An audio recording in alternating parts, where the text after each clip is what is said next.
Yo, welcome back to another episode. And before we get into this episode, we'd like to thank all of you guys for all the support. We've been gaining a lot of subscribers, a lot of viewers, a lot of comments. We're getting a lot of likes, so we really appreciate it. Go listen to our episodes on YouTube, Spotify, Apple and Google Podcasts at On the Spot Sports. Follow us on Instagram at On the Spot Sports with underscores between each word. So on_the_spot_sports, On the Spot Sports with underscores between each word. And if you guys would like to do us a huge favor, go write up a review on Apple Podcasts. We would really appreciate it. And let's get right into this episode.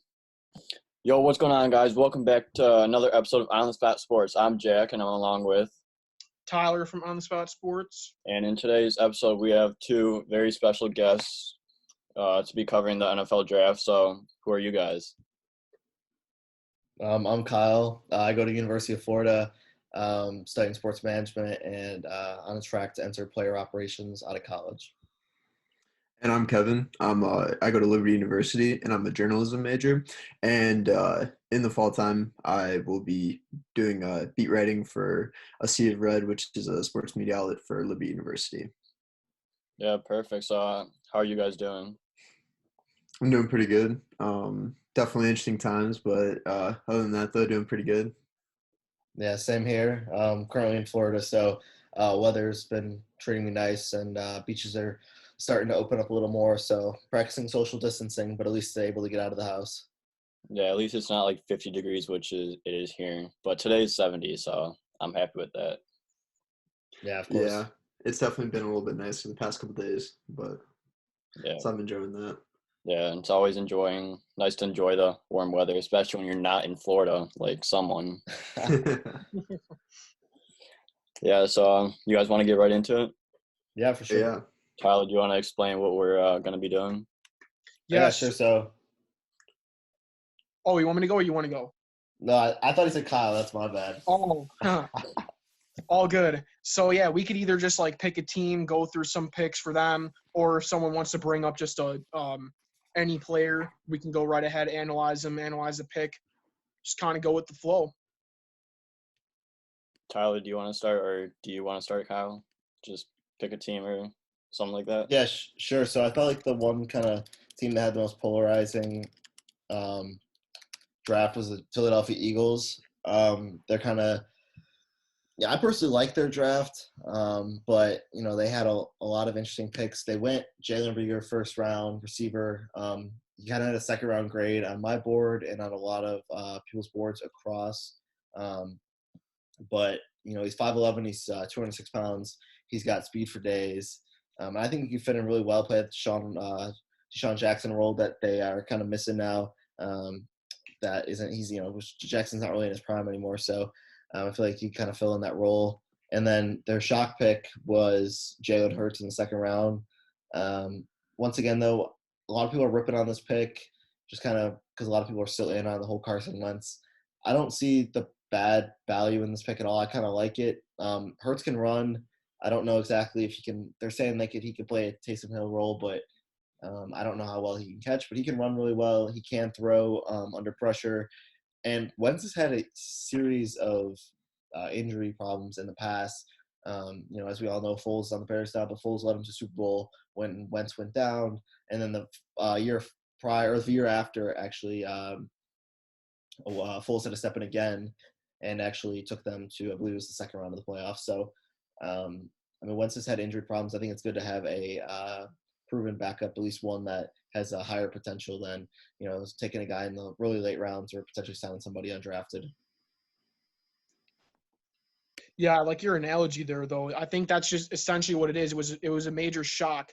But I was like Philly, but I think you nailed it right there. It's just an insurance policy for Carson Wentz because he has not been able to really stay healthy for a full season. So having a guy like him and, like you said, include him in other roles in the offense it's a key role. And I think Howie Roseman mentioned that they were kind of disappointed that they passed on Russell Wilson. So this was kind of like their Russell Wilson pick in a way.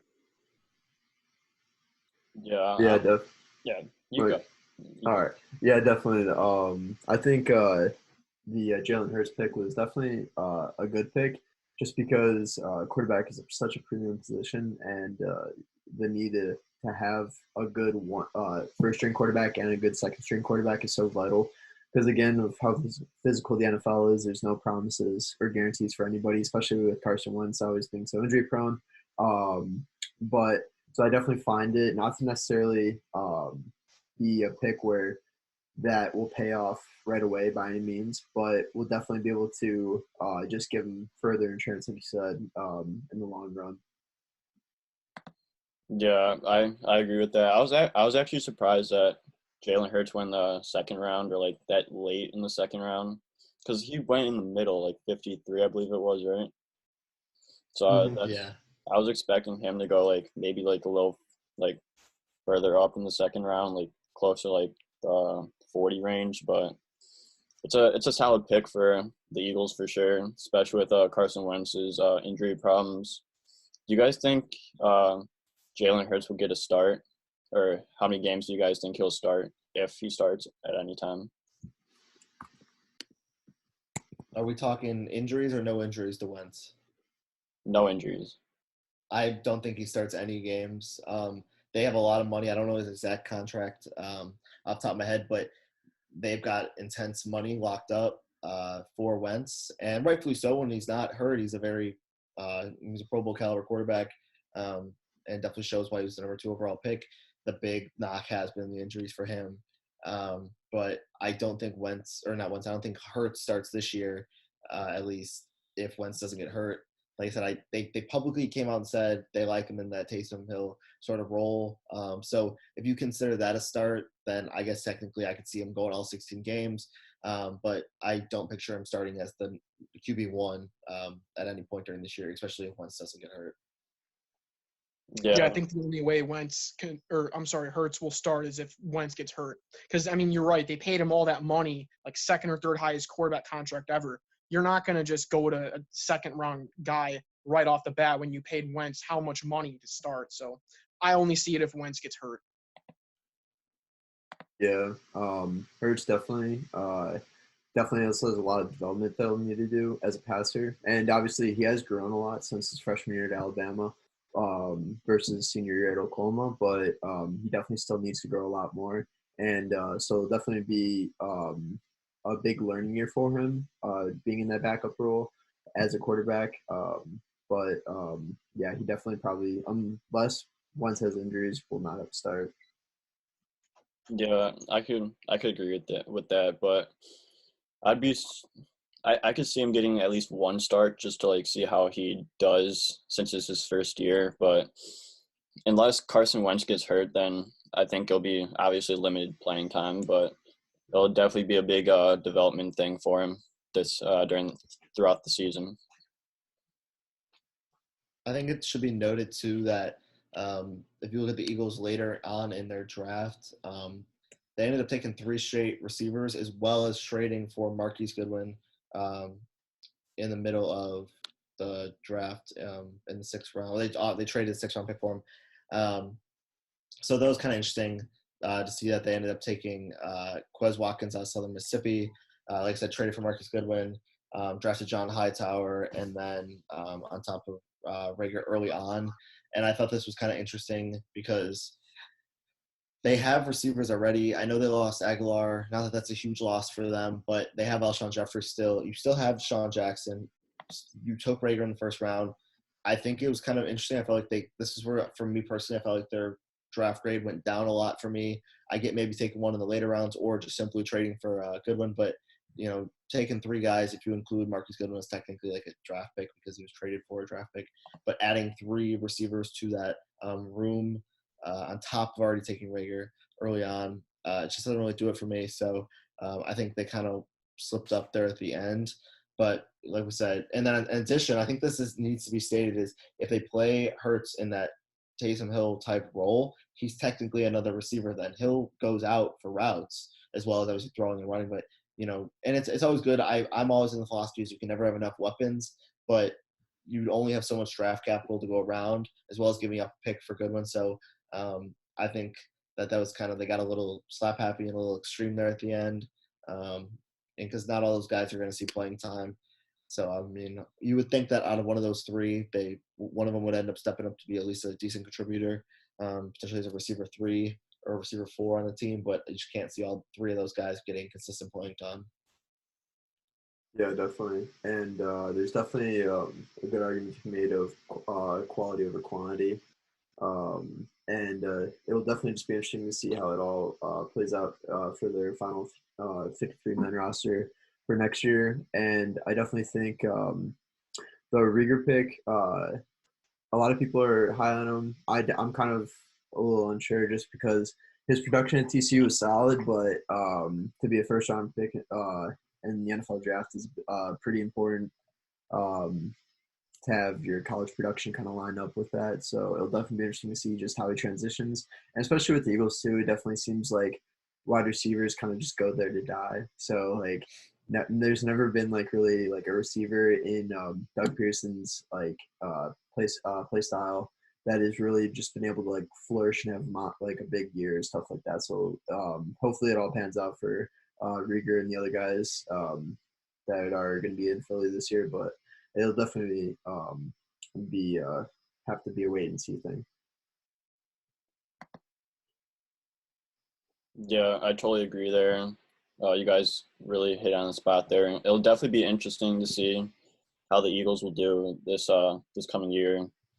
Like, I think they could be a top contending team in their division, or at least like top 2 maybe. But it'll just depend on how how they play overall. Yeah, it's really a two-man race right now in the NFC East between the Eagles and the Cowboys. The Giants and the Redskins are just bottom right now.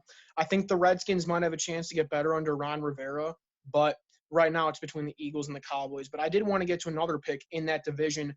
The Cowboys made an interesting pick in CeeDee Lamb out of Oklahoma. I was really expecting him to go defense with this pick, but obviously they felt like they needed another weapon for the still unpaid Dak Prescott. So I just want to know what was your take on the CeeDee Lamb pick? Because honestly, I was not entirely shocked, but I really thought that they were going to go defense because they were missing a lot. They lost a lot on defense in free agency. Yeah, definitely. Jerry Jones. You go, Kev. Here you go. All right. Yeah, like CeeDee Lamb, he's definitely a beast, and I thought really highly of him coming out of Oklahoma. But like you said, like the Cowboys already got 2 really good wide receivers in Michael Gallup and Amari Cooper, and yeah, you can never have too many weapons, but they definitely had bigger needs, especially at that safety position with Heath leaving, and there was a guy like Xavier McKinney who just looks like he's going to be a stud. And surprisingly fell to the second round. I feel like that might have been a bigger need / fit for the Cowboys. I really like the pick. Like they don't have too many weapons besides Gallup. I know they brought in. They also have Amari Cooper, but I think it's one of those things where it's best player available. Jerry Jones came out, I think it was 2 days ago, and basically said they were going to take defense, and they just couldn't believe that CeeDee Lamb had fallen that far. And I also think Jerry Jones just got a little ahead of himself. They already gave him number 88. He's got this, I think he just created like this love child in his mind with CD already. But, I think it's one of those things that was best player available. And especially when you still got to pay Dak, I think it's important if you're going to give all that money at Dak. I think eventually they will pay him. Assuming he gets, for the most part, the money he's expecting, you need weapons around him that are not at also an expensive price. Otherwise, you just can't properly build your team. So to have a guy on a rookie contract like that could end up being a receiver 1, at very minimum receiver 2, it's important to do that, especially when you're going to pay back Dak. Yeah, I agree there.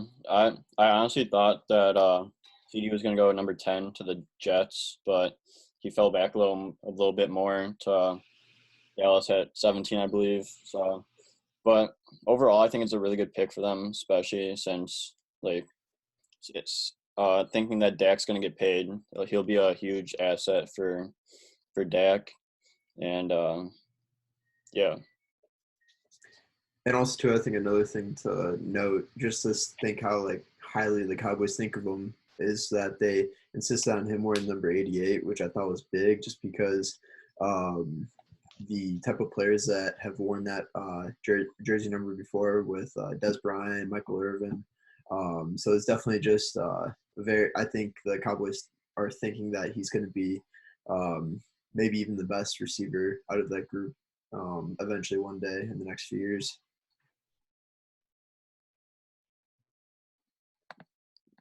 Yeah, I totally agree there. I have another team that I wanna go based on the Chicago Bears, my hometown team. They drafted Cole Kmet, Jalen Johnson, Travis Gibson, Kendall Vildor, Darnell Mooney, Arlington Hambrighton, Latavius Simmons. Uh, Overall, I think it was a really good draft for them. I wasn't expecting Cole Kmet to come here, but once like I actually saw that like come like to life, it honestly isn't that bad of a deal. Even though we have like I believe we have like 10 tight ends or something like that on the team right now, but I think they'll all like somehow get involved with Chicago somehow, one way or another. I really was expecting the Bears to go offensive tackle in the first couple of rounds. I was a little disappointed they waited until the 7th round to do that. I'm glad they still took them, but tight end was definitely in need despite how many the Bears have right now. And the signing of Jimmy Graham was just really puzzling. Like, he didn't really produce at all in Green Bay. So to have another young guy in Kmet come over, I thought was a pretty solid pick. But the one thing, like I said, that I was kind of puzzled about with the Bears is that they waited until the 7th round to draft offensive lineman, which was, in my opinion, their biggest need. But overall, not too bad. They got a couple young corners to compete because you got who just left. They have some issues at cornerback too. Oh, it was Amukamara that left. Amukamara did, yeah. Yeah, so now they got 2 other corners to compete for that other spot next to Fuller. And then they got a solid wide receiver. I think Mooney's going to be quick, run some deep routes. I heard some comparisons to Johnny Knox about him. Knox is a great player, but not a bad draft for the Bears. But in my opinion, I would have liked them to go offensive lineman a little bit early. Yeah, and I think with Darnell Mooney, they'll be able to use him because of his speed in some cool packages that um, they won't be able to use that often, but I think they'll be able to use it a few times throughout the year. And the biggest thing too is just how fast he is and shifty. But he definitely needs to work on his route running abilities. But I think that was a good value pick in the 5th round.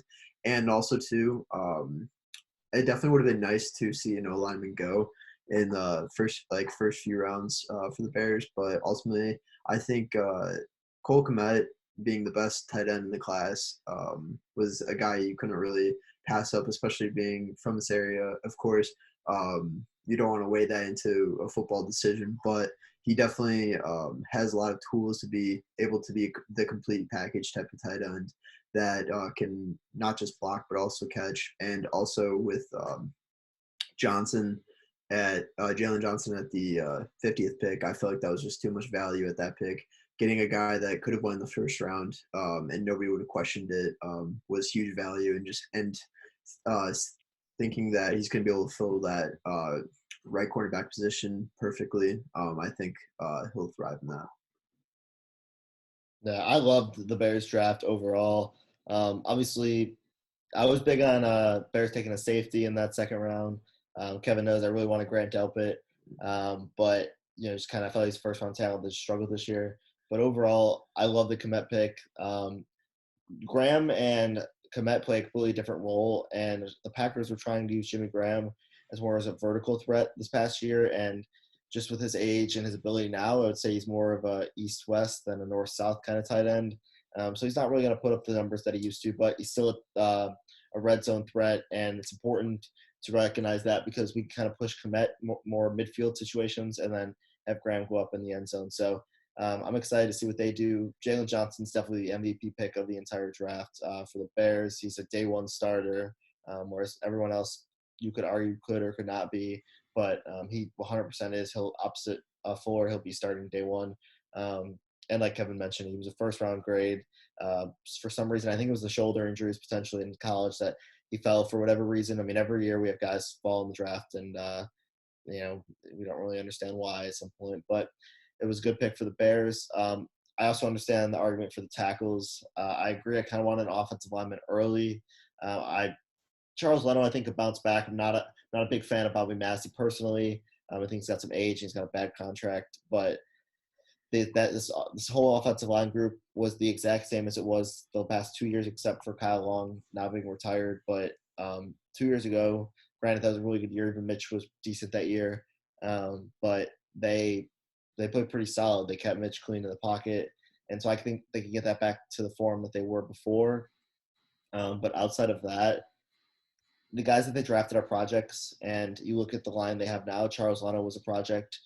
James Daniel, even though his second-round pick was also a project, he kind of rotated around at the University of Iowa, and they turned him into a starter. So not saying they're going to hit on both those guys that took in the 7th round, but I think the offensive line coaches and just developmental staff for the Bears organization is good enough to at least get one of those guys to turn into starters soon. Yeah, and I also too like the undrafted free agent signing of Dieter Iceland out of the offensive guard out of Yale. He has great size. He's 6'4", 310, and he's just a very gritty, strong interior lineman that after watching some of his tape, I really like just because in the Ivy League, he was able to pancake a lot of guys, and of course, obviously, transition from Ivy League to the NFL is big, but being able to dominate as much as he did in the Ivy League, I definitely like him having potential to make the roster and be on the opening day roster next year and have an impact. Yeah, I agree there. And going off the draft for like a second, how do you guys think Mitch Trubisky will do this season since the Bears just opted out of his 5th-year deal? I think Mitch Trubisky, it definitely will be. He'll have to be good right away. He cannot be slow out of the gate. If he is, then either they'll replace him with Foles, or he just won't. Most likely, will not pick up the pace throughout the season. I think it's important for him to have a great start to the season. If he does end up winning the starting spot, and if he does, just be able to play his ass off and play the best he can right away. And he has a lot of tools around him, and the wide receiver core is definitely growing, especially with just like small signings like guys like Ted Ginn are definitely going to be very important for next year's on next year's team. And it'll be important for guys like Anthony Miller also to grow as a player and be able to stay healthy. But if all the supporting cast is around him and the coaches really have faith in him at the beginning of the year, then I think he can definitely succeed. Yeah, I totally agree there. And I think Mitch definitely has to be good out of the gate unless you have Foles as a backup as of now, but we don't know where he's gonna be or if Mitch is gonna drop down to backup, but he just needs to be good out of the gate unless we easily have Nick Foles to come in and just outperform Trubisky and help the Bears offensively.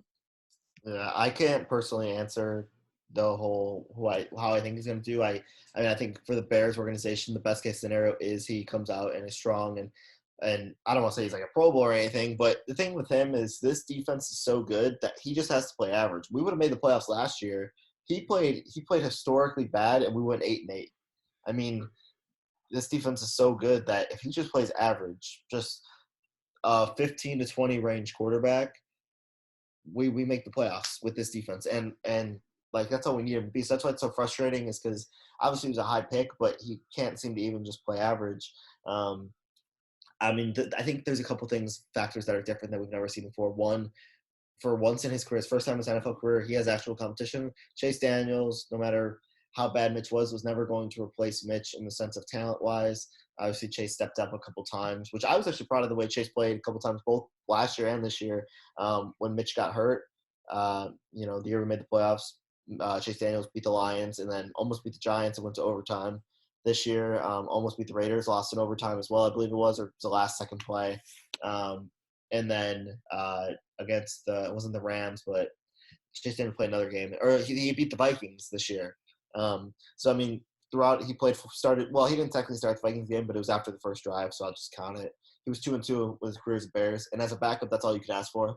Just kind of keep the team afloat. Obviously, not everyone's going to go off like Teddy Bridgewater did, but I think this is important to definitely see because, like we said, we haven't seen Mitch with competition yet. Mike Glennon wasn't really competition because Mike Glennon was even worse, and Mitch was forced into the role. And earlier than I think he should have been. He wasn't really ready, but he got forced in. And after that, the last 2.5 seasons, he's never had anybody to compete with him. Foles will be actual competition. So I'm hoping it brings out the best of him. And then, do I think it will? I think it will. I think he'll improve. Do I think it'll be enough to beat out Foles? I don't know. I think it's better for the city of Chicago if Trubisky wins the job and succeeds. Like, not just wins the job and struggles, but does the job well and wins the job. So I think it's better because the Bears have never. Jim McMahon is the only quarterback to. Jim McMahon, I would say Jay Cutler too, to have a very good quarterback here at Chicago. And there's arguments about Jay Cutler. I think he was a great talent, bad attitude, but but still, like, if that's your top 2 quarterbacks in franchise history, I mean, maybe Sid Luckman, but that's too far down the road. Besides those 2 guys, I mean, those for any other franchise, that's just an average guy. So we've never really had that superstar quarterback that almost every other franchise seems to have had at least one. So I think it's better and I don't think Trubisky will turn into that now, but I think that it's important for them to at least get some consistency at the position for the future. Otherwise, I'd say we go the draft route, get Fields or one of those guys, Trey Lance, as I know is out there, one of those guys next year. I definitely think Foles has an advantage this year.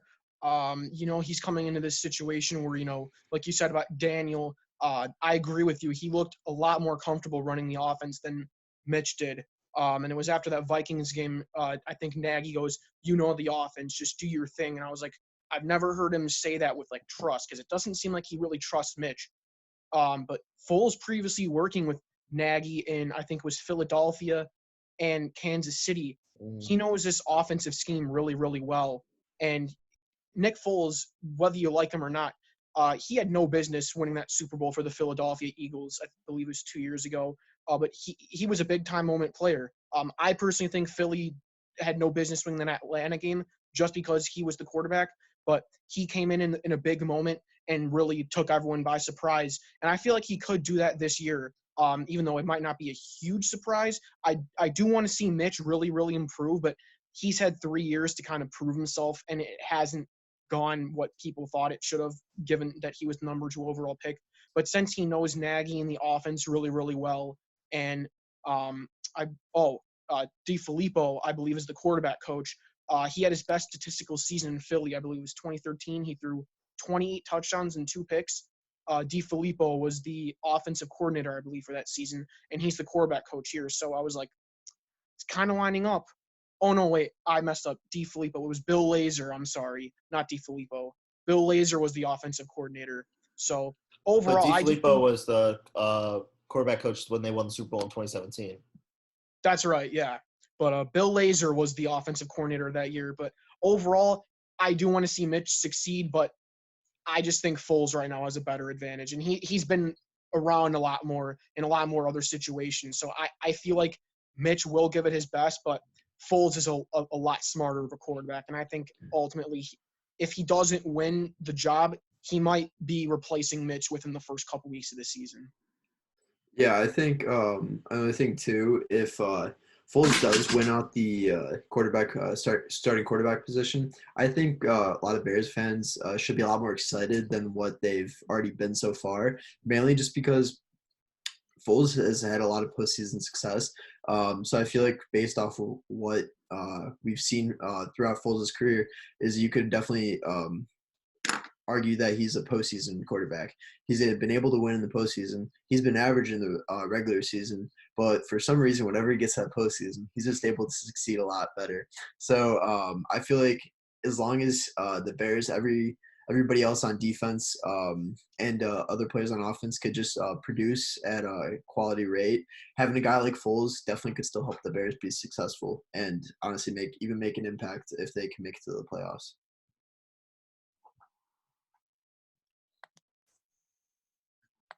Yeah, I totally agree there. Is there another team you guys want to look at? Yeah, I'm Yeah. Oh no, you go, Kyle, you go. Yeah. So a team that I actually ended up really liking their draft was the Seattle Seahawks. They didn't get high grades, but I think it was kind of important for they covered a lot of position of needs within their draft. I'm gonna be a little biased here. I really liked their picking Freddie Swain in round 6. I think he is just a phenomenal talent. He plays slot receiver just as well as anyone else. And he's a little undersized, but I still really like the pick. DJ Dallas, he's running back from Miami in round 4. Um, I got to witness him play once this year, this past season, in person. He had a really nice touchdown run, broke a few tackles, but he's built very well. He's a little undersized, but he's a bulky running back, and I'm excited to see what he can do. But the big pick I like is Darrell Taylor out of Tennessee, edge rusher. I think he can kind of fill the role that Clowney's leaving behind. Based on the rumors I've seen, I don't think Clowney's going to re-sign. It sounds like Clowney's pretty much down to. I know the Titans were talking to him. The Browns were very interested. So I have a good feeling Clowney's gone. Do I think, on the side note, do I think Clowney's going to get the money he's asking for? No, but I don't think he's returning to Seattle. So I feel like they definitely drafted at positions of need throughout the draft. And they didn't pick anybody flashy, but they got guys that were effective in college. Yeah, and I also like the 4th-round pick of Colby Parkinson, the tight end out of Stanford. I think he's great size. He's 6'7", 251. So of course that definitely is great height for the tight end position. I think he could definitely add a couple more pounds to that frame because he's definitely a little bit more lean. But if he could get to the range of around 265, I think he could really succeed. And he definitely needs to work on his blocking a little bit more, but he's a really good receiving threat.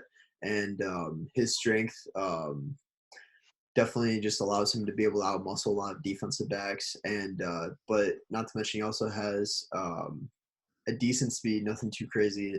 He had a 4.77 at the 40, which isn't awful, but definitely still isn't bad for a tight end. And it's important too that he can definitely create a lot of space against defensive backs, and that is so vital for offense like Seattle when they have a lot of their plays break up and Wilson run out of the pocket and look for guys open. If he could create the space like that, that'll definitely be important for his production next year. Got a nice flow too. Definitely. Yeah, for sure. Yeah. Yeah, Kevin, going off with what you said about Colby Parkinson, I just realized that's a good pick because Seattle got Greg Olsen this year from Carolina. So I think however many years Olsen has left, that's a great guy to study behind. I think Olsen's arguably a top 10 tight end of all time. He's been great production-wise for the Bears and the Panthers, and now coming to Seattle, Russell Wilson's got another dangerous target, but he'll learn a lot from Greg Olsen. I think that's where they were going.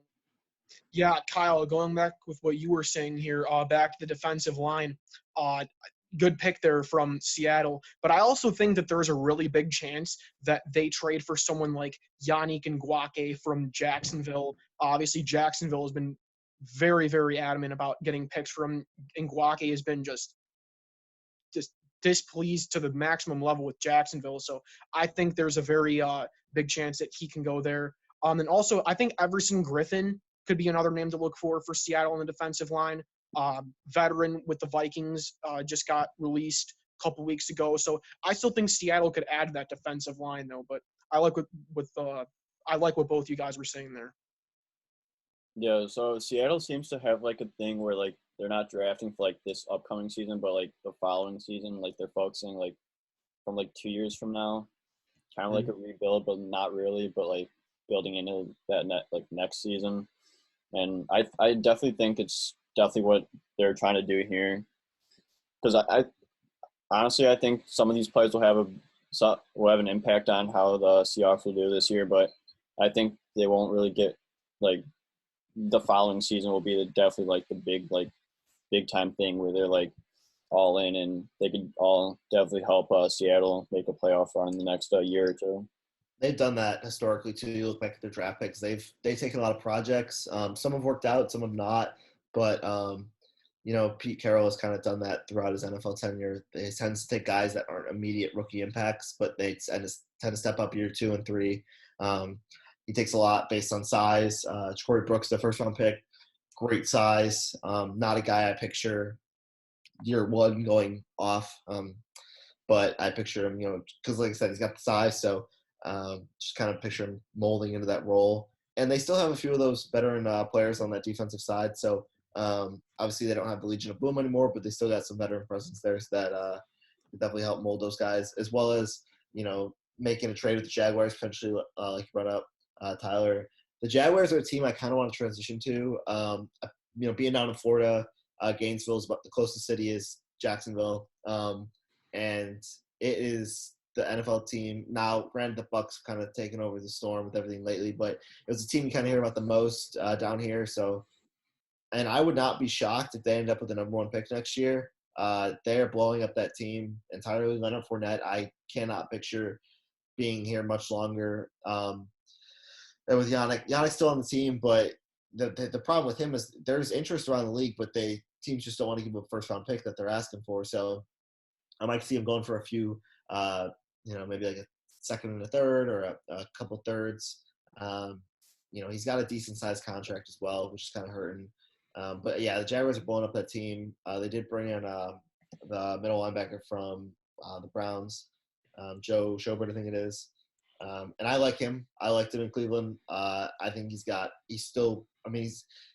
that young anymore, but he's still in his 20s. I think they gave him a pretty sizable deal, but now with the whole Telvin Smith news, he's out the door. That whole core on defense is gone. AJ Boye was traded to Denver. That was the first trade of the offseason.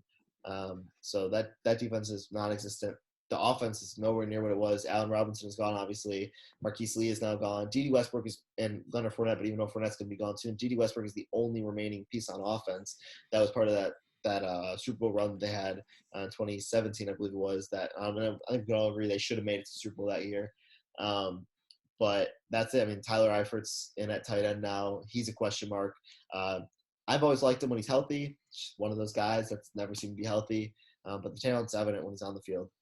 I just want to see what your guys' take was on their draft, because they had quite a few picks, and they had 2 first-rounders. They've got 2 first-rounders next year from Jalen Ramsey trade, and they took a receiver in the 2nd round. I believe they took a running back as well. I could be wrong on that, but and they picked up some undrafted free agents. I was a big J.R. Reed fan, safety out of Georgia. They picked him up as an undrafted free agent. I think he has potential to be to start at some point this year as an undrafted free agent at safety. Yeah, and another guy like that they picked was Shaquille Quarterman, linebacker out of Miami in the 4th round.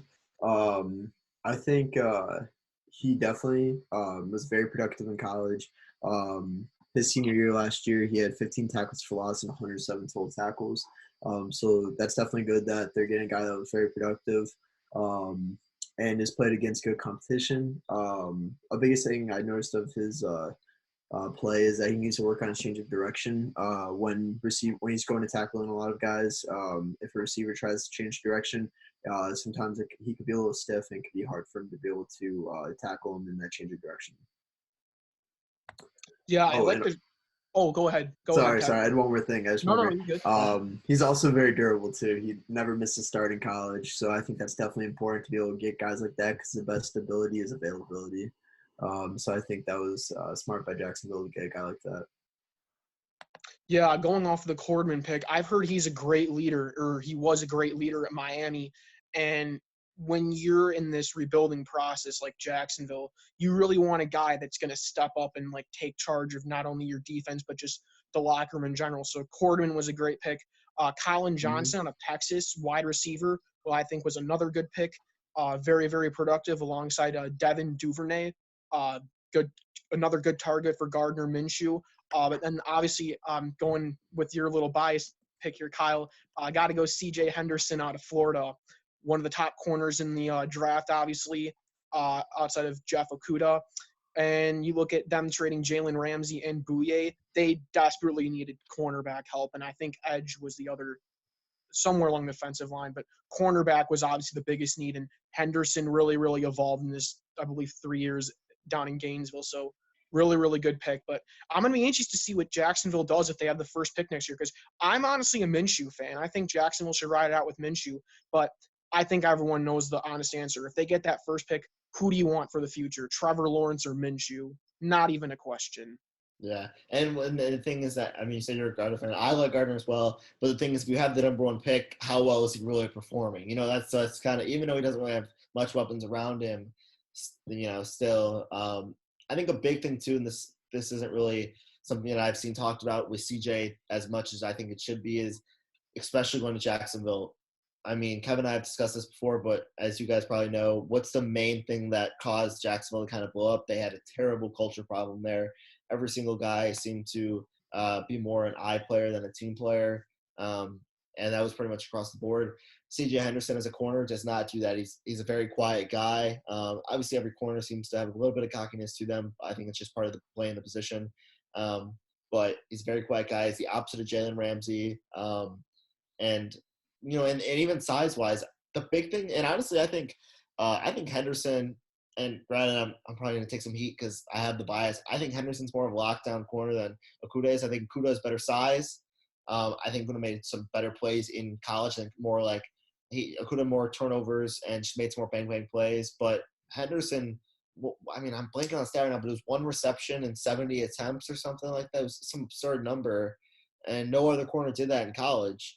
And having week in, week out, getting to watch him cover the number one receivers within the SEC, you know, I remember the big one I was nervous for was he played Jamar Chase at LSU. He was going to be a top 5 pick in next year's draft. No reception. I think he gave up 1 reception that game out of like eight targets, and it was like a 5-yard reception. Something it was within 10 yards. And so you're looking. I mean, some of these corners, and you know, we look at some of these smaller corners and stuff that go in the 4th, 5th round.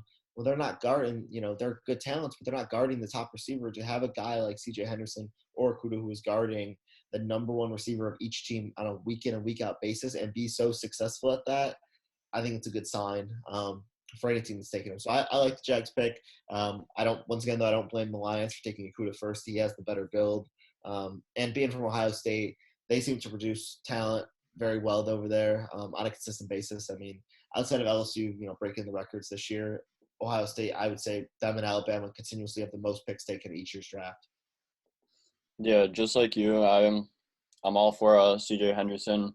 He's definitely one of the best, if not the best, cornerback in the draft right now, and I think he'll definitely have a huge impact on right from the start, or right from the get-go. So it must have been really fun watching him when you're in Gainesville, especially when he was playing.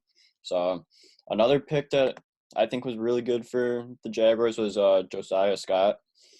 Even though like veteran DJ Hayden's still there till 2021, I believe he and DJ will Josiah and DJ will definitely be like really good together, especially like learning Josiah, learning off from DJ. So I think that'll definitely help the Jaguars as a whole.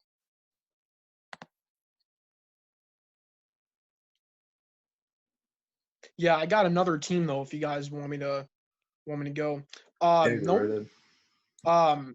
I think this was a team that not a lot of people are talking about that had a good draft, but in my opinion, I think they had a really, really solid draft. I'm gonna go with the New York Jets here. I think 5 of their first 6 picks, I really, really liked them. They went Mekhi Becton in the first round. I mean, 6'7", 364. Like, are you kidding me? No one's really seen that size. And he likes to cook too. Yeah. That was a funny report. He's gonna reduce a lot of sacks. Sam Darnold should be very happy with that pick. And then the next pick, I really, really like the Denzel Mims pick out of Baylor. The dude absolutely balled out at the NFL Combine, and I think that was one where the Jets, I believe, traded down about 10 spots, and they did not even lose him. So they gained capital for them just getting the guy that they wanted anyway. I love the Mims pick.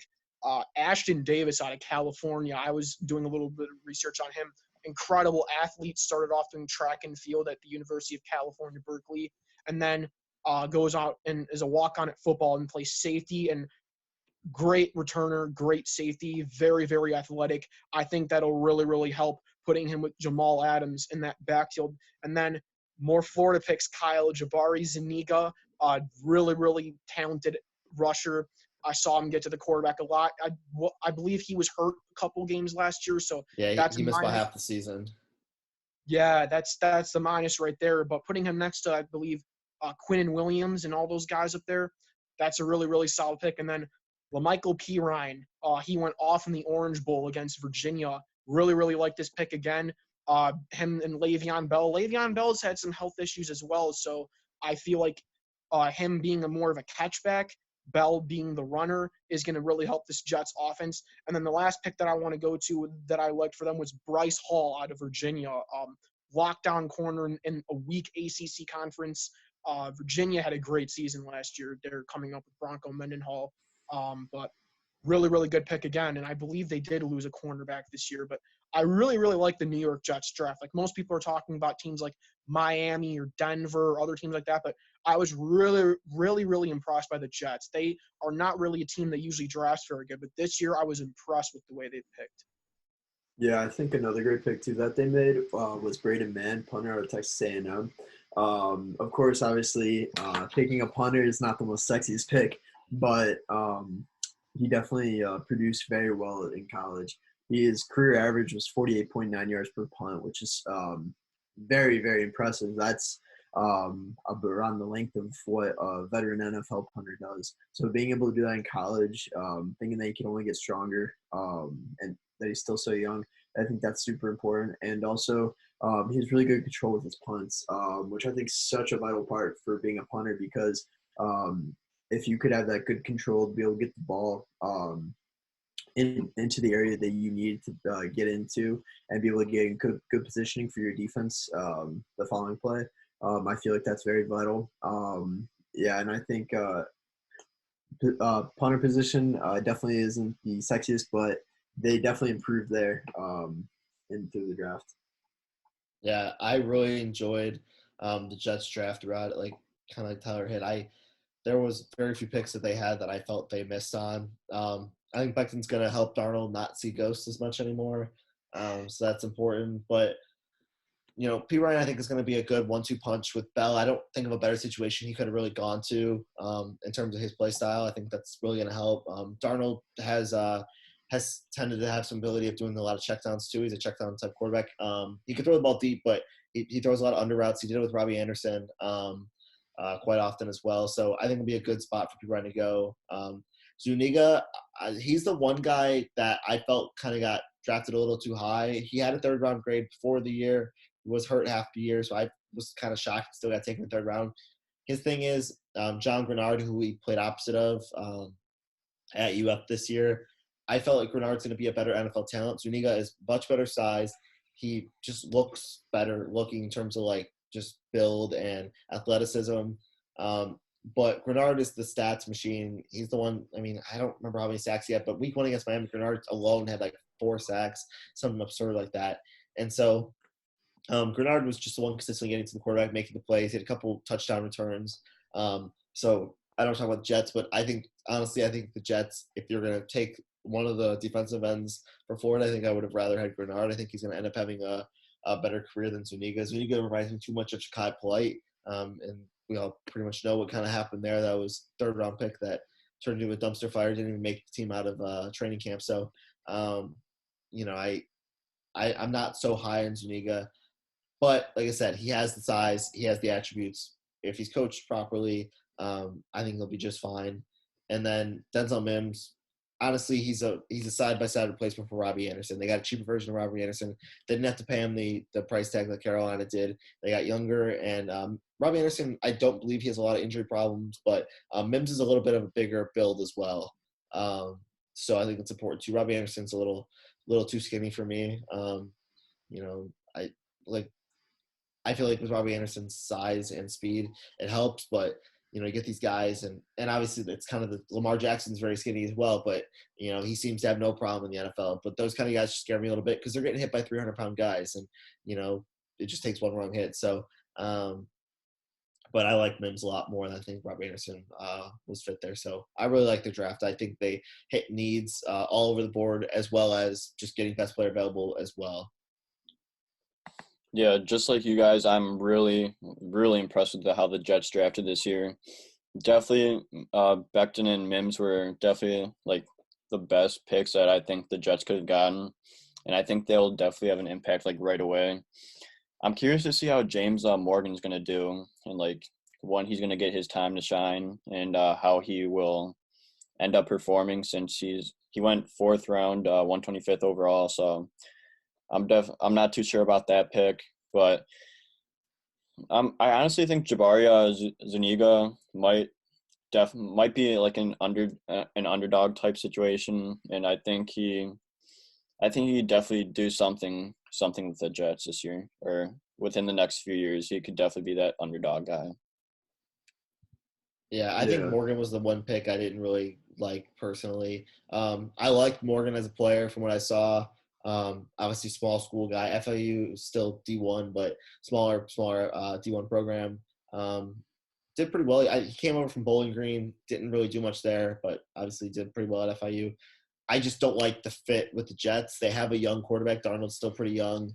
There's not really, unless Darnold really tanks it up the next 2 years, I could see them just re-signing Darnold. He's been decent. He's an average quarterback. I would say slightly above average, so he still got room to grow. I just don't see – I mean, it's good to have a backup, a long-term backup, but I just don't see where there's room for him personally to grow. I think they would have been better set signing a veteran backup there, like a Chase Daniel type or something like that. And like I said, there's not really room for James Morgan to grow in that team. There's just no available options or routes for him to kind of make the team unless Darnold suffers a serious injury. So I get it from the Jets' perspective. I just kind of feel for James Morgan because I feel like it's not really a good spot for his career. Yeah, I think for a guy like James Morgan, he's more of like a project guy. So I feel like it definitely would have been a lot more helpful for him to be able to go to a team, maybe in like Tampa or something like that, where you could have a guy like Tom Brady and sit behind him and be able to just learn from absolute great quarterback. And I feel like he's just not going to get that in New York. And it's not to diss on Darnold, but Darnold's still learning about the NFL and getting adjusted to it throughout the past couple of years and going into this next year. And I just don't think the coaching staff around in New York is the right fit for a guy like James Morgan to be able to develop into maybe something more than just a backup. Yeah, Adam Gase is not a developmental coach. He's very much better with veterans. It's been seen throughout his career. I mean, the success he had, when he was successful in Miami is when they had a much more veteran Latin team. And then when they kind of started to blow it up when he was the coach there, they brought in younger guys. Didn't work at all. With the Bears, when he had Cutler and Brandon Marshall and when the Bears had that older core, they were much more successful under Gase. I think they were like number 2 or number 3 in offense efficiency. That one year they had a solid year from Brandon Marshall. I forgot which was like 2014, 2015, something like that. But then when they started to kind of blow up the team a little bit and get younger, Gase went out the door, went to Miami. But, the one year he was there, he wasn't as efficient. So I just, like I said, I just don't picture them being the right team to develop James Morgan, at least that coaching staff being the right coach staff to develop James Morgan. But like I said, for the most part, the team around him, the defensive squad, especially in the Jets right now, is they're younger guys, but they've been around for a little while. So I think they're in good hands. Yeah, and I think another team in the East, but moving to the NFC, that I really like that I feel like they did a great job with the draft is the Washington Redskins. Getting guys like Chase Young, Antonio Gibson, Sadiq Charles in the 4th, and Tony Gandy-Golden also in the 4th, and Kalechi Hudson in the 5th out of Michigan. Just to name a few. I think obviously the obvious pick at number 2 was Chase Young. He's just an absolute beast. Probably the most surefire thing in this NFL draft. And I think along with the other defensive front 7 guys, they honestly have really good front 7. And I feel like the biggest knock on Redskins is their defensive backs and their whole offense. That's probably the biggest thing holding this team back, because I think their front seven is really good. And having a guy like on the inside like Jonathan Allen, who has been able to produce, and just other key players that have been able to get a high amount of sacks. And they spent a first-round pick last year on Montez Sweat, who has looked very promising as well. And then to fast forward to the fourth-round pick with Antonio Gandy-Golden out of Liberty, I've loved this pick, and not only just because he's out of Liberty, but because of the fit in Washington. They have a guy. They only really have one key wide receiver right now, and that's in Terry McLaurin. And getting a guy like Antonio Gandy-Golden to be able to play on the opposite side, I think, is going to be really big for a team like the Redskins. They're still growing and have such a young quarterback that still needs to learn a lot more. And Antonio Gandy-Golden definitely is not the perfect prospect by any means. He's definitely has some important pieces that he needs to improve. Most importantly, his route running abilities. Watching him live in games, I definitely felt there could be times where he felt a little stiff, and they just kept it very simplistic for him, just running straight down field. But it was also very important to note that he was able to outbody defenders like no tomorrow. And you could definitely argue for the level of competition, but even when he was in the Senior Bowl, he was able to produce at a really high level, and even got a touchdown in the Senior Bowl. And he's very good with hand-eye coordination, which, of course, is so important for receivers. And a fun little snippet, he is able to juggle. So he definitely is able to have very good hand-eye coordination, and has made some very cool one-handed catches. And, of course, flashy plays aren't always the best plays, but he's been able to catch the hard balls to catch. So I think that's also very important in receivers. And another guy I really liked is Antonio Gibson out of Memphis in the third round. He's a very versatile player. You can honestly put him in running back or wide receiver position, and I believe they'll be playing him at running back. But he definitely will be able to be very versatile in that offense, and be able to trick up opposing defenses, and be able to use his size to be able to outmuscle guys, and be able to find a lot of open space. And it'll definitely be interesting to see how he plays with the bigger workload at the running back position, because he did only have 33 rushing attempts last year. But I definitely think that he's a very raw player that could definitely develop into something more. Yeah, just I know you were excited from of telling Antonio Gandy-Golden's story and analyzing him, and I believe, just from like what you've been saying, he's definitely a really good fit for Washington, and I think he'll definitely succeed under Washington's like coaching staff and how they like to play.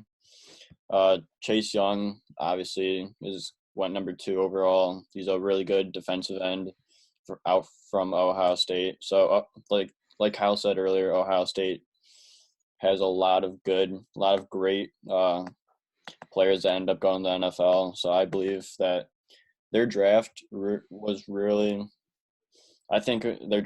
good, and these guys will definitely have an impact one way or another within Washington. Yeah, I think Washington is a really good defense. Like you said, the front seven is really, really solid. They got some more receivers, like you said, Kevin. The one thing that I feel like is holding Washington back, I was personally not really sold on Dwayne Haskins. And now with Ron Rivera coming in as the new head coach, I definitely feel like the Redskins have the potential to be a top team in the NFC East. Obviously not this year, but within the next couple of years. But I think the big question mark surrounding them is Dwayne Haskins Jr. the guy for the Redskins? And I want to know what your guys' opinions are on that. Because like I said, I feel like Ron Rivera is a great head coach. He obviously turned Carolina around a lot. But do you think that Haskins will be under center for the Redskins in the future? No, I'm just not a fan of him. And And I didn't really like him at Ohio State either. I remember Kevin and I had discussions about this. I like Daniel Jones more than Haskins. I think Daniel Jones taken too high. I mean, Jones looks decent, but I think both of them were taken too high personally. But quarterbacks always go higher. But I've just never been a fan of him. I think he needs to lose weight. That's not even a fat shaming thing. I just think he's a little too heavy. There is the argument that Ben Roethlisberger's bigger guy, succeeded in the league, but Ben Roethlisberger also had. I mean, now he has Ron Rivera, but he also had Mike Tomlin, and he had superior weapons. He had Santonio Holmes, and not Plaxico Burress. Who else did he have? He had somebody else. Santonio Holmes, Hines somebody Ward. else. Hines Ward and Randall L. and Bettis, Jerome Bettis. So Antoine Randall. So he had some weapons that are in the Hall of Fame or going to be in the Hall of Fame during his run. Haskins doesn't have that. Terry McLaurin's a good start. I really like Gibson and Gandy Golden because Gandy Golden can go out wide, kind of run those over routes, bigger frame, making the big catches. Gibson, I don't know where they'll put him. I know he potentially go running back. I could see him going in the slot. He's going to be a return man there for sure. We did that a lot at Memphis, but I could see him playing a larger Tariq Cohen sized role in terms of like he's bigger frame than Tariq Cohen, but playing that kind of, you can put him in the backfield, put him at the slot, kind of use him all over. So I think it's definitely going to give Haskins more options than he had last year. Still, though, I'm just not a fan. I don't think he's that accurate as a thrower. He's not mobile at all. And the one thing is, as much as I mentioned to myself, how Ohio State produces good players, at the quarterback position, they really don't. They haven't historically. We've had a few guys here and there, but pretty much they don't. And so I'm just not really a fan of them. I think they should have took Daniel Jones. However, Ron Rivera always tends to build around their defense. That's just the type of style of coach he is. So I think having Chase Young on that team, I think they're built on the defense. So as long as Haskins plays average, I could see him lasting on the team and them improving as well. So I just don't picture him being the long term, at least not a really successful long term quarterback there. Obviously, guys become long term places that there's average, but I just don't picture him. I think they would have been better suited bringing in a guy like Andy Dalton or something like that to kind of compete. But now Dalton's in Dallas, so. Yeah, I think it's very important to go into this year not thinking about last year with Haskins because it was such a weird season for the Redskins with firing John Gruden or Jay Gruden, my bad. No, wait. Is it John Gruden? I think it's John. John okay, with the Raiders. John it is Jay Gruden. Yeah, it is Jay Gruden. My bad. Yeah. They sound the same. Yeah. And I feel like with that firing, definitely just shook everything up for Haskins and definitely was put in way too early with such an underdeveloped offense in the Redskins that they had last year. And I think this year it'll be a lot more important to judge them off this year because they definitely brought in new coaches that I feel like will be a lot more stable environment to be able to help them develop. But the question definitely will remain is if he could produce and I personally do not think he's a long-term future in Washington. But I definitely think that if they are bad enough again this year, then I think next year if they can end up getting those 1 or 2 pick, then it would be smart for them to take a quarterback. And because there's definitely very interesting prospects. Obviously, Trevor Lawrence is going to go number 1. And then I definitely think there is going eventually to be an argument between Justin Fields and Trey Lance to be that number 2 spot. Obviously, right now, the more obvious answer is Justin Fields. But obviously, throughout as the season progresses, I definitely think it'll be important to see just how both players' draft stocks are and be able to judge which quarterback's more attainable for them in the following year if that's what they need. Yeah, so going off what Kevin said, I agree that I'm not going to base him off like how he did last year with all the changes Washington was going through last year. But I'll definitely wait till end of the season to see how he performs this season. But I definitely, like all of you guys, I don't see him as a franchise quarterback for Washington. I think it'll just be like a year or so until he's gone. He's gone from Washington. Yeah, I got one more thing, though, for the Redskins. I also feel like I didn't bring this up. I feel like the big reason why they traded for Kyle Allen from Carolina is because if Haskins does not succeed. I feel like it is his job right now. Kyle Allen does have the potential to take it. That's basically like a stopgate, I feel like, because Allen has had some experience under Ron Rivera the last 2 years in Carolina. And if Haskins doesn't succeed, Rivera has someone just for now that'll go in, is somewhat familiar with the offense. And like I said, just take the performance level to a relatively even standpoint. Nothing too exciting. Allen was pretty consistent for the most part until he started throwing a couple picks per game, starting with the Niners game. But I feel like that's the main reason why. And Haskins, he's on the hot seat for sure starting this year, especially with that trade from or for Kyle Allen from Carolina. While we're on the topic of quarterbacks, I wanted to kind of bring this up. I mean, I think this is the most we've seen of established veterans sitting on the market this long. We have Cam Newton. Help me out, I'm blanking right now. Cam Newton. Who else is on the market? There's a couple. Andy Dalton. Andy Dalton went to Dallas, yeah, but Jameis got signed by the Saints. Yeah, but like, so for example, Cam Newton, big name. Obviously, Jameis Winston just got picked up. Where do you think like a guy like Cam Newton is going to go? Because he came out today and his camp came out and said that he will not take a backup job like Jameis did. He will wait it out until someone gets hurt to sign as a starter. Do you think he holds true to that? I mean, I just kind of want to see what your guys' take is on with that.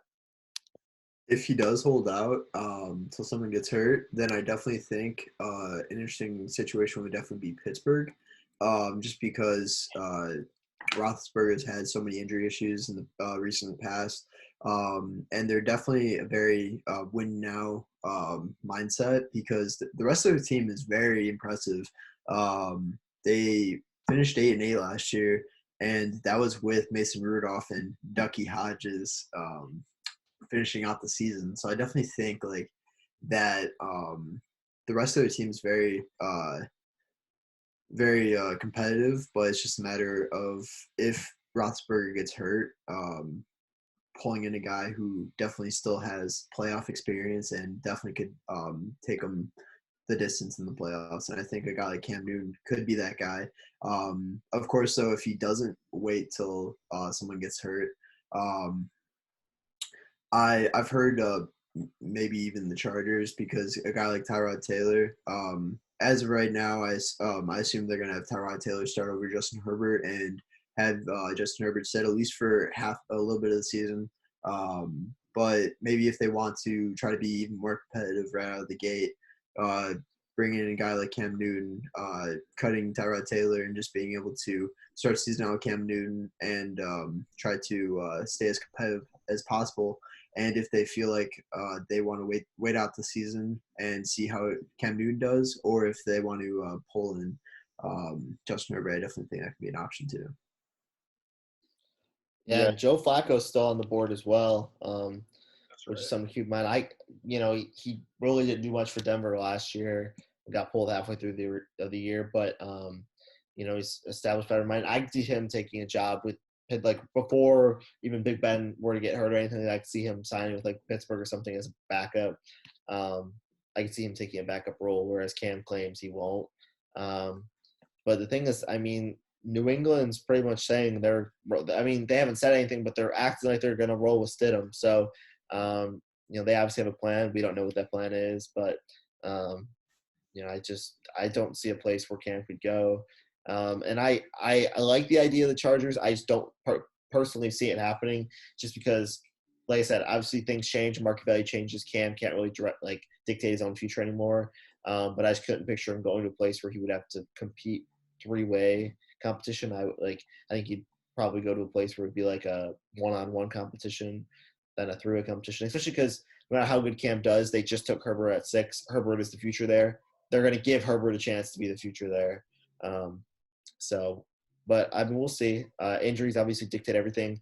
Jay Cutler got signed by Miami a few years ago. There's other examples of it. Well, quarterbacks get picked up all the time, week 1, week 2.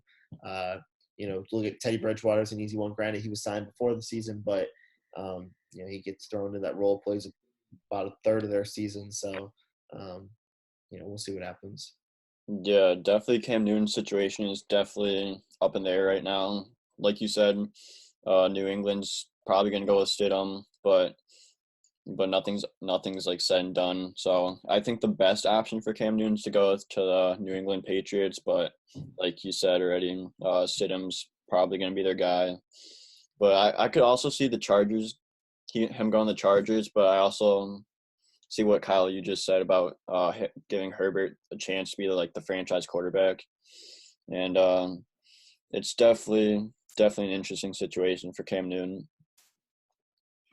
Yeah, I want to go with the New England Patriots as well for now. I believe right now that's the plan. Belichick is rolling with Stidham, but I think the one opportunity where I could see Cam Newton peak into a starting job in New England is not until training camp starts, and that's in a couple months away. You got right now Jarrett Stidham, Brian Hoyer, Jamar Smith, and Brian Lewerke are your quarterbacks for the Patriots right now. I could see a situation where New England goes into training camp. They evaluate, obviously, all the guys who will be left by the time training camp starts, and then Belichick's like, I don't want any of these guys. They're not great. They're not who I thought. And Cam Newton's still sitting on the market, like, hey man, I want a starting job. And Belichick's like, let's ride. Maybe the last opportunity either one of them will have to put together a successful run.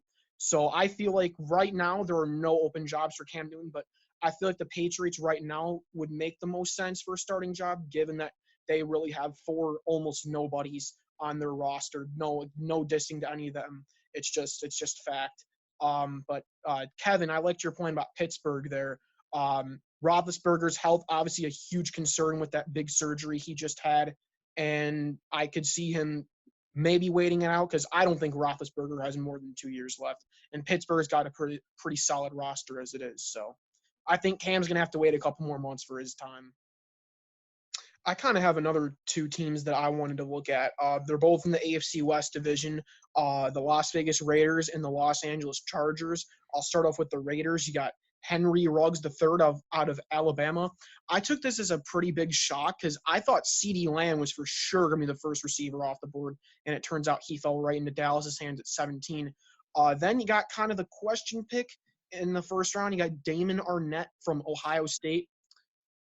I was a little interested in this pick. It wasn't really one of the top cornerbacks out there. I really felt like they kind of took a 360 because I thought they were going to go after A.J. Terrell from Clemson because that's essentially the Clemson Raiders right now. You got how many guys from that school have gone to the Raiders the past couple of years. So the Falcons kind of took him away. So I thought that they kind of just were like, you know what, let's do it with him. And then they got a couple more receivers later. They got Lynn Bowden, who's an all-around talent. I mean, the dude played, quarterback, receiver, and maybe a little bit of running back and returning guy out of Kentucky. Really, really interesting talent. And then Brian Edwards from South Carolina, another really, really good talent. Made a sick one-handed catch last year and really, really good receiver from SC. Then they did get Tanner Muse from Clemson, the safety. Again, Gruden and Mayock really trying to get the Tigers' whole roster on that team. Another one, John Simpson from Clemson, boosting that offensive line that really, really took a big stand last year. And then Amick Robertson from, I think, was Louisiana Tech or Louisiana, one of those two. Interesting draft, though, for the Raiders. I feel like they're one of those teams that we've seen the last couple of years in a different kind of rebuild mode with Gruden and Mayock. And I think they've done a pretty solid job of drafting. Obviously, them trading away that first-round pick for Mack or getting rid of Mack was like, what are you guys doing? But I feel like they've steadily done okay for themselves. But when you're in a division with the Kansas City Chiefs, it's just kind of like, what else can you do right now? Yeah, and another pick I really liked was the guard out of Clemson, John Simpson. Like you said, it seems like their whole team's made out of Clemson players. But I really like him a lot just because he's a really strong stance. He's hard to get past up the middle type of guy, which is so important for your offensive line, just be able to get those strong guys. And definitely feels like it kind of fits the Raiders' mantra with just getting those like gritty players that are always very physically strong and just like That's just what you always think of when you think of the Raiders in history. And also just mention his strength. He was able to get 34 reps on the bench press at the combine, which I think is pretty impressive. So. Yeah, it's important to get guys that are strong in the interior there. I really like the Tanner Muse pick. I thought they reached a little, taking him kind of that early. He's obviously a really strong guy. There was a video of him. I think it was he was pushing a truck or something. He was or something like that. It was some crazy feat. And he doesn't. When you look at him, obviously you can tell he's an athlete, but he doesn't look like a freak athlete. So I thought it was just kind of interesting. But taking him in the third round, like I said, I thought it was kind of a reach, just because you don't really know what position he's going to play. They're going to put him at linebacker, I believe, but he played safety in college, and so you look at historically, it's either boom or bust for those athletically long linebackers coming off the edge. Easy examples: Von Miller, obvious boom. Leonard Floyd, I wouldn't call him a bust, but he wasn't, as surefire as where he was selected. So, I just think that, granted, a third round is not as risky as taking a guy in the first round, but still, that's still a high draft pick. And when you kind of get that in between position, I don't really like the Arnett pick personally. I thought there were some better DBs on the board. I like that they took a DB, but I don't really like him personally at that selection. So I guess then I want to open it to you guys as well. Who won the Mac trade then? Bears. I think the Bears won it, obviously. I think Mac got more explosive when he came to the Bears. I already heard about him on the Raiders, obviously being a top 5 pick. We already knew he was explosive, but I feel like he became more explosive when he came to this Bears defense, because the Bears defense was obviously a lot more well-known and already explosive, and he just took it to the top. I remember the first game when they played the Packers. I mean, he was on the quarterback every play, and I was like, oh my God, this is crazy. I can't believe we got this guy. We give up a first-round pick for him. It's totally worth it. So I don't think the Raiders were horrible off, but I mean, it's pretty obvious the Bears won this trade. I mean, he's an edge rusher in his prime right now. There's no doubt the Bears won it. Yeah, I definitely think too. It's definitely. I feel like the Bears won it. I feel like it's hard to be able to make up for the lost compensation of a Hall of Fame type of player. And I know he's still playing, but he's going to be in the Hall of Fame. Yeah, he is just. It feels like a once in a generation type of pass rusher, and he definitely. I agree, has gotten better. Being able to be on a defense with a lot of other great players, to be able to complement them very nicely, I feel like was very important. And I feel like the Raiders definitely have made good picks with the draft picks that the Bears have given them. But I feel like ultimately that the Bears are still able to walk away with this as being more impacted better in the future.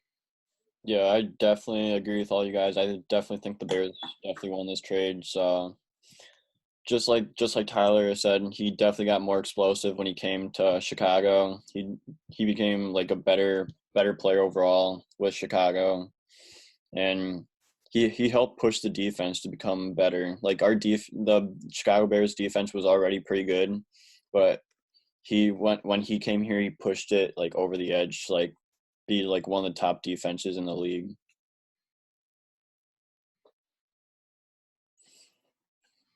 Yeah, so if you guys don't have anything else, I'd like to look at another team. Yeah, go ahead. I got one more, but you can go first. All right, sounds good. So obviously, I'm gonna look at the Green Bay Packers with them picking up a quarterback to help or Jordan Love obviously was the pick for them. And what do you guys think of that pick, especially since are they saying to Aaron Rodgers they're your time's passed? How do you think Jordan Love's gonna come into play with the Packers? I think the whole situation will definitely be a lot better than what a lot of people are thinking. I feel like a lot of people are just thinking the absolute worst right away. But I think that obviously Aaron Rodgers wasn't super thrilled that they drafted a guy that will most likely be his replacement in the future. But at the end of the day, the NFL is a business. It's important to be able to get players not only for like right now in the present, but also in the future. And yes, they are a win now team, but if they definitely felt that highly on a guy like Jordan Love, then I think that they should go for him. And this was such a deep wide receiver class, and now that's where I think they made a mistake, was not taking a wide receiver, not specifically taking a wide receiver in the first round, but not taking a wide receiver at all. I think that they made a huge mistake with that. But I definitely think that Aaron Rodgers is going to be able to take this in strides a lot better.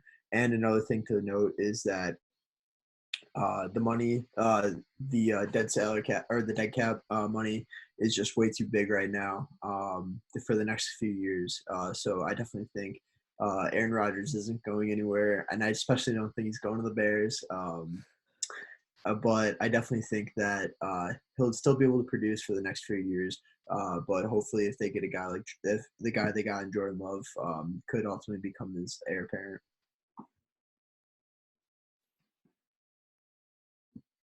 Yeah, I mean, the Packers, it was pretty clear from the start what this was. They're clearly looking toward the future. We don't know the details if Matt LaFleur and Aaron Rodgers have a little rift. That's unknown.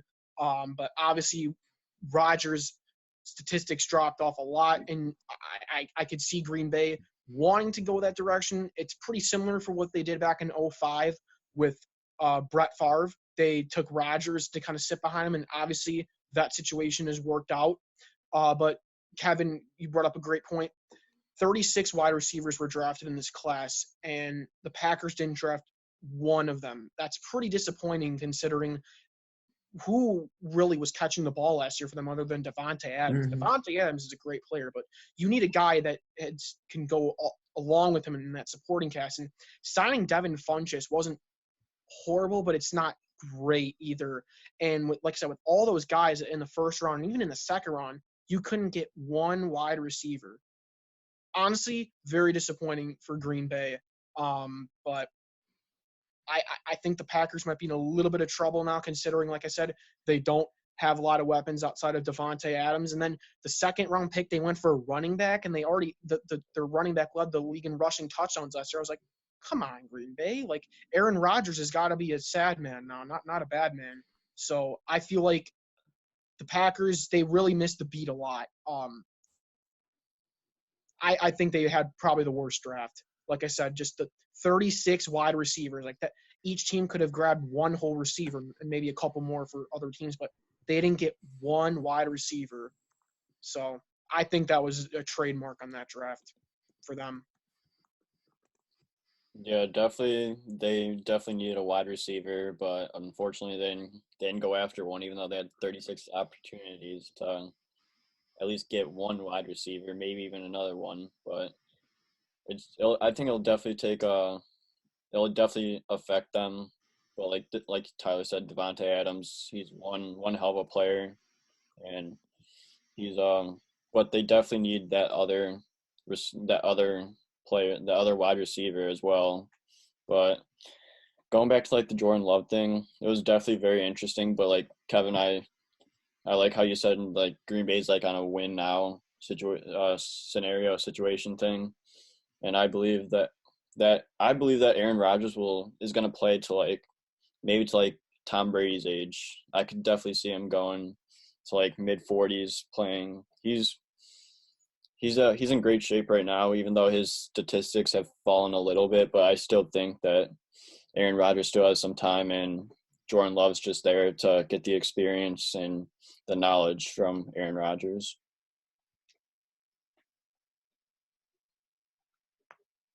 Yeah, I got one more team though that I want to focus on. It was the other team in the West that I highlighted, the Los Angeles Chargers. Even though they had the sixth overall pick, I feel like they had a little bit more on the quiet side, only 6 picks, but I feel like they again kind of hit the beat on theirs. Justin Herbert, obviously the big one out of Oregon. A lot of people are saying that they don't think he's going to be that great. I like Herbert. I think he's got great size and obviously very easy to see over his offensive linemen.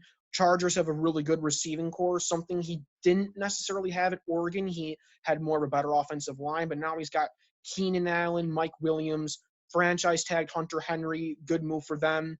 And then they got two more receivers. I'll fast forward. They got Joe Reed from Virginia, and I believe the 4th round. I like that pick. I think he fell right where he was projected to, that mid-round capital.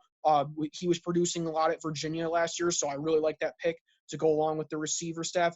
And then KJ Hill from Ohio State, again, good pick, projected like a 6th, 7th round pick.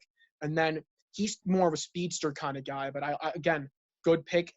They got just the value they needed out of him. And then another guy that I really liked was Kenneth Murray from Oklahoma. I've heard nothing but outstanding stuff about this guy. Everyone says his interviews are great. He's a massive leader, and he's a straight-up baller. Like, on an Oklahoma defense that was obviously weak coming from the Big 12, they're offense heavy. The dude was putting up massive numbers, and I think he'll fill a big role in that Chargers defense, which is already loaded at this point. I could definitely see him going in and taking Thomas Davis's role, who he came in for one season and then ultimately left for Washington. So I really like the Chargers. They, again, more on the quiet side, only 6 picks, but they weren't flashy, but they weren't horrible either. I think they did exactly what they needed to do in this draft. Yeah, I definitely think that their best pick was Kenneth Murray, just because he was an absolute beast in college. Just to list a couple of his stats from his junior year last year. He had 102 tackles, 17 tackles for loss, 4 sacks, and 4 passes defended. Like, he's just a monster, and I definitely think that is a strength that will strengthen another strength. And so I definitely think that is very important for a team like the Chargers that is very close. You can definitely feel like they're very close to contending for a Super Bowl. And but obviously, getting a guy like Justin Herbert definitely could be good, very good for the future. He definitely has all the tools to succeed. He did great in college. It definitely would just be a question whether or not he can succeed in the NFL. But if they do it the right way and don't rush him and do it too fast, then I definitely think that they'll be able to have a long-term answer with Justin Herbert. And also, too, I like KJ Hill a lot just because he's a very fast guy that can play. I feel like probably play really good in the slot. As they cut Travis Benjamin to be able to fill that hole and be able to use his great hands that he has. Yeah, I'm a big fan of the KJ Hill draft. I honestly thought he should have gone higher than the 7th round. But there were several Ohio State receivers available. Some of them I know didn't even get taken, but speed guy, I think can fit in the slot really nicely. He's not too big. Obviously, slot guys usually aren't, but he can kind of grow along with Herbert. Obviously, Tyrod Taylor will probably be the day 1 starter, but Hill's obviously not going to be a starting guy right away. So I think it's one of those guys to give Herbert a weapon that he can kind of build chemistry with, and then year or 2 really take off with them. And receivers are usually taken all over the board, similar to running backs. They're obviously you got your star guys that were taken like the 1st round, but historically they're all over. Yeah, I definitely like the pickup of Kenneth Murray because, like you guys said, he was a beast in college, and just from like his the stats that Kevin you pointed out, seems like he's gonna be a very impactful player coming out of the gate for the Chargers. I also like the KJ Hill pick as well, even though he might not be he's not going to be a starter this year, but like for the future, I think he's definitely going to have that chemistry, like you said, Kyle, with Justin Herbert, and this team definitely has a chance to compete for a championship, Super Bowl in like 2 to 3 years, or maybe like 3 to 5 years actually, and definitely be like contenders and maybe even win a Super Bowl sometime soon. One more thing, though, about the Chargers. How about those new uniforms? I really, really like their new sets. Yeah, I like them a lot. I definitely think it's cool having the number on the helmet. Definitely kind of feels a little bit like college with Bama, most notably having the numbers on their helmets. But I definitely think it's a really cool concept.